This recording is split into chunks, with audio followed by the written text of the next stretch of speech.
الجوانح.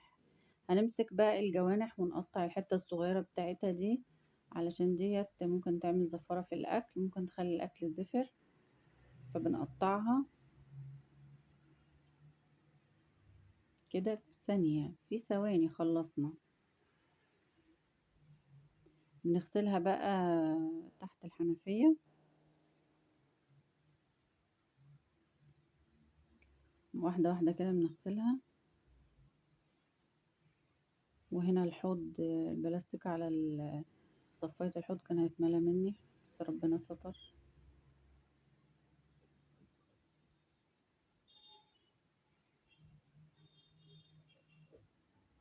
غسلت ايدي بصابون المواعين عشان امسك برطمان الملح. هنا بقى حطينا ملح وليمون، وده ابني لازم يحط ايده في كل حاجة، انا مشفتوش غير في الفيديو هنا بعد ما صورت. وبعدين نحط الخل وننقعها كده ربع ساعة. هنا بقى بعد ما عدى ربع ساعة بنغسلها تاني من الملح والليمون،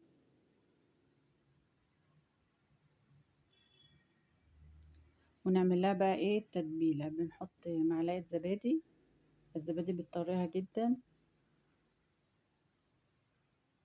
ونحط بقى فلفل اسود وبهارات وكزبرة ناشفة، ولو انت عايزاها سبايسي شوية بتحط شوية شطة، ونحط قطرات من الزيت وبضعا من الخل، بس كده. ونحط بقى الجوانح،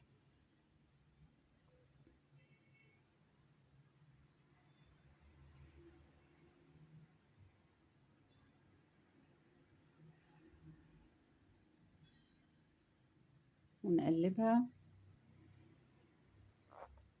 هنا بقى انا نسيت احط الملح، هنحط لها بقى معلقة ملح، وبنغطيها بقى ونحطها في التلاجة ساعتين 3، ممكن قبلها بيوم. كل ما بتقعد في التتبيلة كل ما بتحلو بأي حاجة.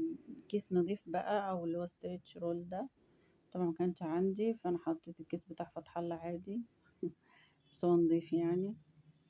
هنا بقى بعد ما عدى ساعتين حطيتها بقى في صينية، وبنعدلها بقى كده على وشها،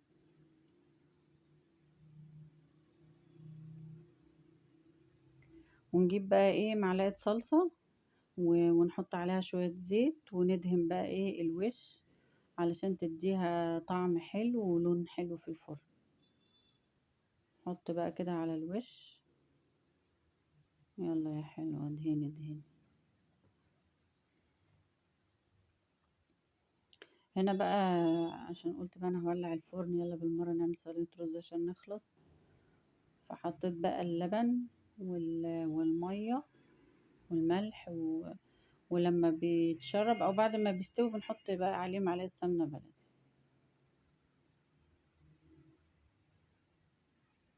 هنا بقى كده خلاص كنا ظبطنا الدنيا وولعنا الفرن. وهنا بقى ايه بعد ما خلص الاكل، والاستاذ ابني سولي لازم يقف لي كده على الدرج طول النهار.